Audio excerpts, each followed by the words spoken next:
No, the kingdom in the promised land is the next life, because there's no end.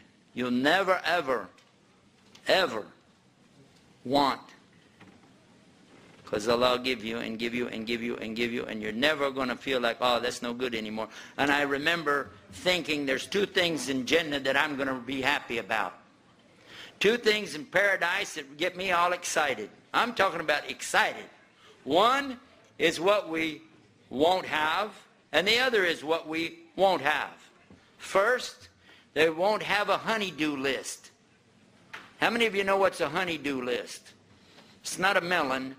It's when your wife says, honey, do this, and do this, and do this, and do this. Number two, there will be no toolbox. I won't have to fix anything anymore. That to me is Jannah. Let me have the next question.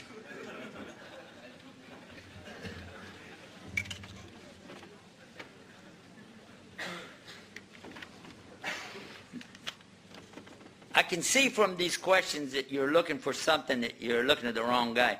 Explain the issues regarding the battle of the promised land. If you want me to talk about what's going on in Palestine, what's happening between the Jews and the Arabs there, you're talking to the wrong guy. Why would you listen to me? I've never been a Jew and I've never been an Arab. And all I know is what I read in the papers. So I'm sure I'd make bigger mistakes than you would. But just as a human being on earth with an opinion which isn't worth very much. By the way, anybody ever wondered, have you ever thought about what's my opinion really worth? Because sometimes we feel pretty full of ourselves. And you know, I got a good opinion about us. I like to tell everybody what I think. Have you ever felt like that? I want you to know what my opinion is worth, and then think about what yours is worth. There's something like 6 million human beings walking around on the earth. Is that right? So write down 6,000,000 like that. Then put a line over the top of it, and then put a 1 right above that. Well, that's what your opinion's worth. 1 over 6 million. I don't even know how to say it. Give me another one.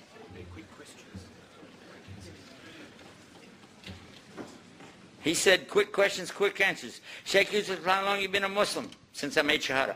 If people have... You like that, huh? Next quick question. Sheikh, do all Muslims have to grow beards? No, not the women. Next one. He said quick. What about hijab? Do all Muslims have to wear hijab? Not the men.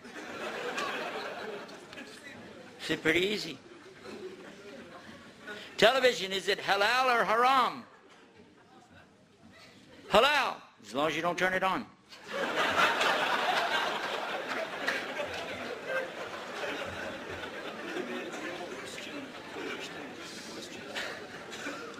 Huh?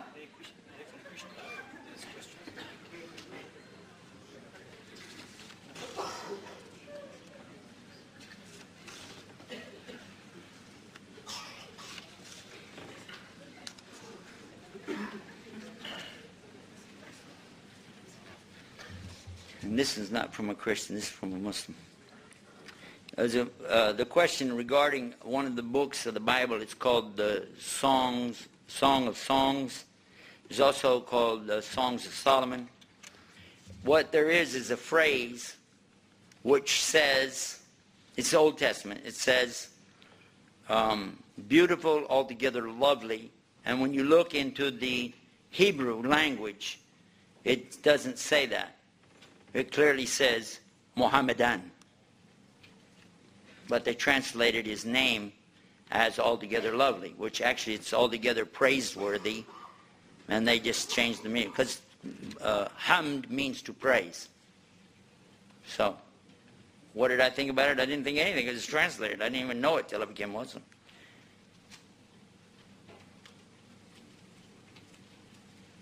Here's one that's asking a question about the references in the Bible about Paul's law, breaking the commandments. If you just want the verse numbers, you need to write to me to get that, because I don't have it in my head right this minute. So I have an email that you can remember real easy. askislam@aol.com. And we'll get you the numbers. It's there. Don't worry. Okay, these three are all by the same person or the same hand. You may have been writing it for somebody else, and that's okay, but just they're all the same color too. It says, when was the first miracle of Christ compared to the first miracle in Islam? According to the Bible, the first miracle Jesus did was to turn water into wine at a wedding when they ran out of wine, and it was so much better than the wine that they'd been drinking that they said, what kind of a host serves the best wine last? That's according to what it says. You don't have the original Bible, so we don't really know that, but that's pretty much what it says. We do have the original Quran, and it says real clear that the first miracle of Jesus was to speak when he was still a tiny infant. And that's a pretty good miracle. He was doing miracles from the time he was born until the time he left this earth, and when he comes back, he's going to be doing them again. I mean, you know, because he is the Messiah.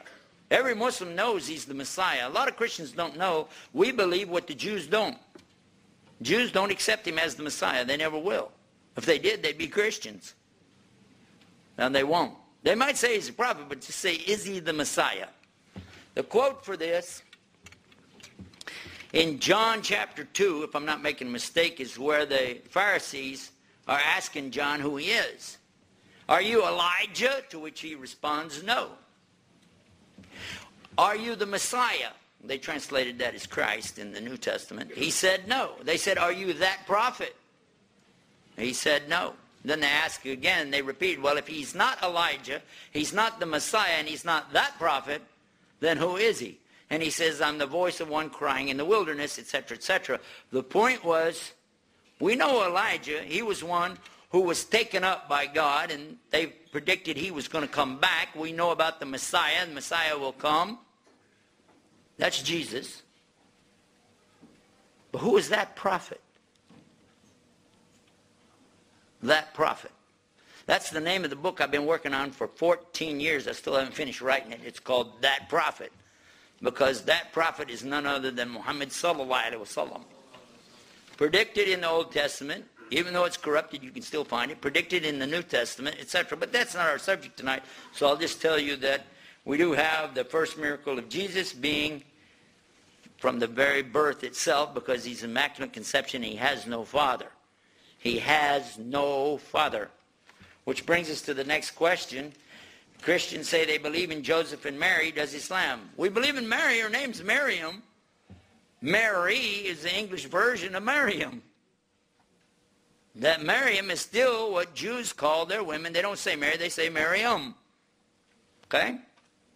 We definitely believe in her. Her name is in the Quran much more than, in fact, Allah honored her so much, Allah did not put any other woman's name in the Quran. In 6,327 ayahs, she's the only woman mentioned, and she's mentioned a lot. In fact, she's mentioned more times than Muhammad sallallahu alaihi wasallam.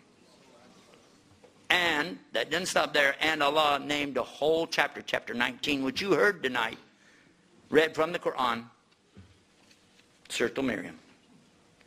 But of course we don't believe in Joseph. Jesus didn't have a father, doesn't need a father. We don't need to come up with somebody to be her chaperone, run around with her and say, well, that, cover for her, take responsibility. She got pregnant, but hey, I'm here.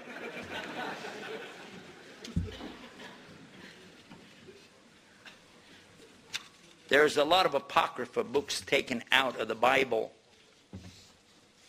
I have 2 separate collections. I used to treasure them a lot. I still treasure them because it came from my dad's library.